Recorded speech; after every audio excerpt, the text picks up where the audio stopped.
안녕하십니까. 하나님의 말씀이 나의 하루에 임재하는 시간 하나임입니다. 오늘 하루도 하나님의 말씀을 통해서 우리의 목마름을 채움받는 귀한 시간 되길 기대합니다. 네, 오늘은 고린도전서 12장 1절부터 31절까지 말씀입니다. 우리 함께 성경을 펴서 천천히 따라 읽도록 하겠습니다. 형제들아, 신령한 것에 대하여 나는 너희가 알지 못하기를 원하지 아니하노니 너희도 알거니와 너희가 이방인으로 있을 때에 말 못하는 우상에게로 끄는 그대로 끌려갔느니라. 그러므로 내가 너희에게 알리노니 하나님의 영으로 말하는 자는 누구든지 예수를 저주할 자라 하지 아니하고 또 성령으로 아니하고는 누구든지 예수를 주시라 할 수 없느니라. 은사는 여러 가지나 성령은 같고 직분은 여러 가지나 주는 같으며 또 사역은 여러 가지나 모든 것을 모든 사람 가운데서 이루시는 하나님은 같으니 각 사람에게 성령을 나타내심은 유익하게 하려 하심이라. 어떤 사람에게는 성령으로 말미암아 지혜의 말씀을, 어떤 사람에게는 같은 성령을 따라 지식의 말씀을, 다른 사람에게는 같은 성령으로 믿음을, 어떤 사람에게는 한 성령으로 병 고치는 은사를, 어떤 사람에게는 능력 행함을, 또 어떤 사람에게는 예언함을, 어떤 사람에게는 영들 분별함을, 다른 사람에게는 각종 방언 말함을, 어떤 사람에게는 방언들 통역함을 주시나니 이 모든 일은 같은 한 성령이 행하사 그의 뜻대로 각 사람에게 나누어 주시는 것이니라. 몸은 하나인데 많은 지체가 있고 몸의 지체가 많으나 한 몸임과 같이 그리스도도 그러하니라. 우리가 유대인이나 헬라인이나 종이나 자유인이나 다 한 성령으로 세례를 받아 한 몸이 되었고 또 다 한 성령을 마시게 하셨느니라. 몸은 한 지체뿐만 아니요 여럿이니 만일 발이 이르되 나는 손이 아니니 몸에 붙지 아니하였다 할지라도 이로써 몸에 붙지 아니한 것이 아니요 또 귀가 이르되 나는 눈이 아니니 몸에 붙지 아니하였다 할지라도 이로써 몸에 붙지 아니한 것이 아니니 만일 온 몸이 눈이면 듣는 곳은 어디며 온 몸이 듣는 곳이면 냄새 맡는 곳은 어디냐. 그러나 이제 하나님이 그 원하시는 대로 지체를 각각 몸에 두셨으니 만일 다 한 지체뿐이면 몸은 어디냐. 이제 지체는 많으나 몸은 하나라. 눈이 손더러 내가 너를 쓸 데가 없다 하거나 또한 머리가 발더러 내가 너를 쓸 데가 없다 하지 못하리라. 그뿐 아니라 더 약하게 보이는 몸의 지체가 도리어 요긴하고 우리가 몸에 덜 귀하게 여기는 그것들을 더욱 귀한 것으로 입혀주며 우리의 아름답지 못한 지체는 더욱 아름다운 것을 얻느니라. 그런즉 우리의 아름다운 지체는 그럴 필요가 없느니라. 오직 하나님이 몸을 고르게 하여 부족한 지체에게 귀중함을 더하사 몸 가운데서 분쟁이 없고 오직 여러 지체가 서로 같이 돌보게 하셨느니라. 만일 한 지체가 고통을 받으면 모든 지체가 함께 고통을 받고 한 지체가 영광을 얻으면 모든 지체가 함께 즐거워하느니라. 너희는 그리스도의 몸이요 지체의 각 부분이라. 하나님이 교회 중에 며칠 세우셨으니 첫째는 사도요, 둘째는 선지자요, 셋째는 교사요, 그 다음은 능력을 행하는 자요, 그 다음은 병 고치는 은사와 서로 돕는 것과 다스리는 것과 각종 방언을 말하는 것이라. 다 사도이겠느냐, 다 선지자이겠느냐, 다 교사이겠느냐, 다 능력을 행하는 자이겠느냐, 다 병 고치는 은사를 가진 자이겠느냐, 다 방언을 말하는 자이겠느냐, 다 통역하는 자이겠느냐. 너희는 더욱 큰 은사를 사모하라. 내가 또한 가장 좋은 길을 너희에게 보이리라. 여러분, 이제 고린도전서도 점점 끝을 향해 달려가고 있는데요. 그간 우리가 살펴보았던 내용들을 차곡차곡 쌓아왔을 텐데 그 내용을 토대로 오늘 고린도전서 12장 역시도 잘 소화할 수 있는 그런 시간이 되었으면 좋겠습니다. 특별히 내일은 고린도전서에서 아마도 가장 유명한 우리 고린도전서 13장 말씀이기 때문에 오늘 그 연결고리 역할을 하고 있는 이 12장의 내용을 제대로 잘 파악하고서 내일 13장도 잘 맞이할 수 있었으면 좋겠습니다. 우리가 여태 살펴온 고린도 교인들의 그 교만함은 아무래도 자신들 스스로 나는 성령의 사람이다 라는 그 잘못된 이해와 착각에서 비롯되었다고 말할 수 있겠죠. 자신들이 이미 천사와 같은 존재, 성령의 사람, 또 영적인 존재라는 그 인식 때문에 모든 분야에서 자랑을 일삼고 또 왜곡된 길로 빠졌다는 사실을 우리가 여태 살펴왔었잖아요. 그런 사람들에게 있어서 자신들이 성령의 사람이라고 입증해 줄 수 있는 가장 강력한 증거이자 버팀목이 과연 무엇이었을까요? 그것이 바로 오늘 12장에서 다루는 방언을 비롯한 여러 은사들이었습니다. 여러분, 당시 교회에 있어서 이 방언이라는 것은 천사의 언어 내지는 영적인 존재들이 하나님과 직접적으로 소통할 수 있는 언어로 여겨졌기 때문에 교회 안에서 이러한 방언의 은사를 갖고 있다는 것은 곧 자기 자신이 성령의 사람이라는 가장 강력한 증거가 됐던 거죠. 그래서 너나 할 것 없이 다들 한결같이 자신이 성령의 사람임을 입증하고 싶어서 이 은사들을 남용하기 시작했습니다. 자신의 우월감을 드러내기 위해서 말이죠.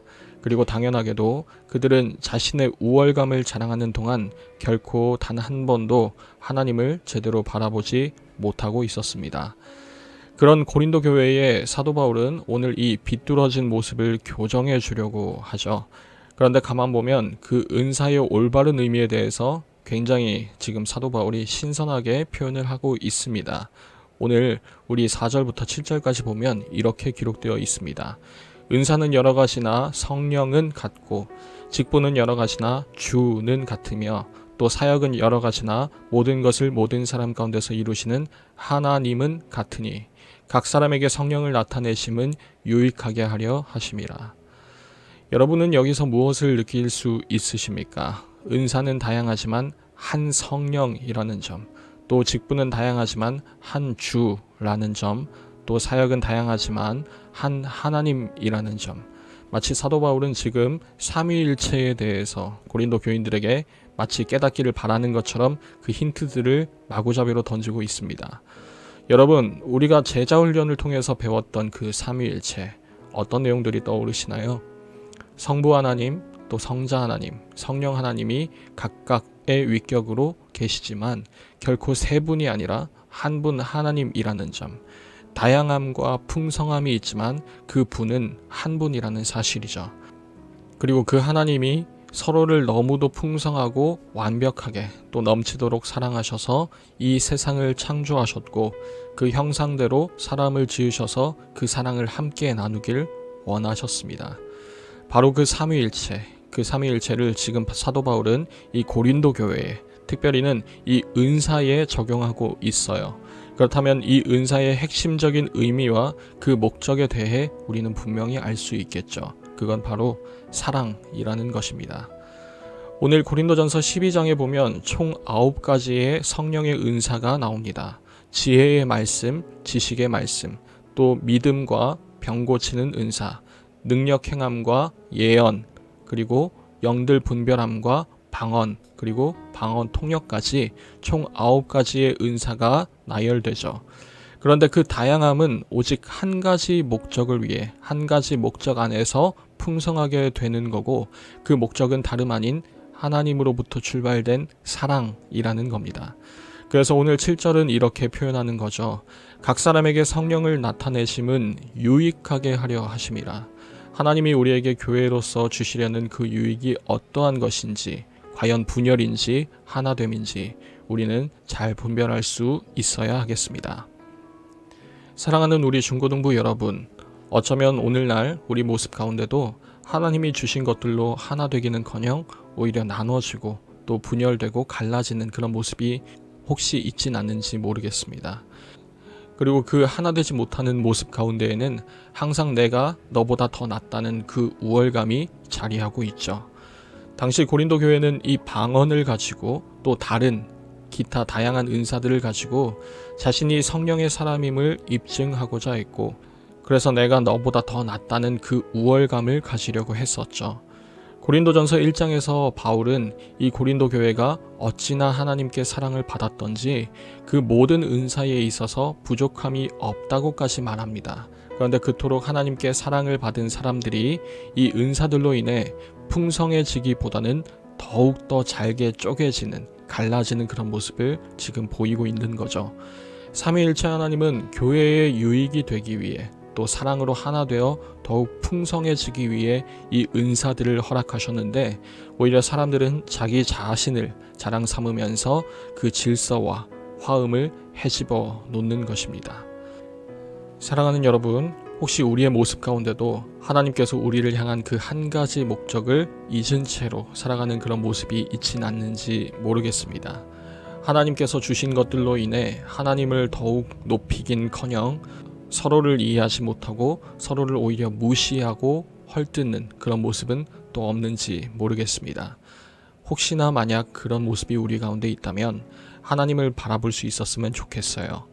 이 세상의 처음 시작이 무엇 때문이었는지, 그리고 우리가 마지막 날을 바라보면서 살아가는데도 무슨 소망을 가지고 또 기다리며 살아가야 하는지, 우리 삼위일체 하나님을 바라보며 그 사랑이 정답임을 발견할 수 있었으면 좋겠습니다. 그래서 사도 바울은 내일 너무나도 유명한 이 고린도전서 13장에서 고린도 교인들에게 이렇게 말을 하죠. 내가 사람의 방언과 천사의 말을 할지라도 사랑이 없으면 아무것도 아니라고 말입니다. 아무리 영적인 은사들이 넘쳐도, 아무리 내가 성령의 사람임을 입증할 수 있는 그 증거들이 차고 넘치더라도 하나님을 제대로 향하고 있다는 그 증거인 이 사랑이 없다면, 그래서 그 좋은 것들로 나 자신을 아무리 화려하게 치장하는 한이 있더라도 그것은 결코 아무것도 아니라는 점을 사도 바울은 말하고 있습니다. 바라기는 우리 중고등부 여러분이 교회로서 늘 이 출발점을 잊지 않았으면 좋겠습니다. 우리 삶의 모든 부분이, 또 우리가 교회에 모여서 함께 나누는 그 모든 순간순간이 이 하나님의 사랑으로 시작하고 이 하나님의 사랑으로 맞춰졌으면 좋겠습니다. 매일 저녁 9시 하나님의 말씀이 나의 하루에 임재하는 시간, 오늘은 이것으로 마치도록 하겠습니다. 모두들 평안한 밤 되시기 바랍니다.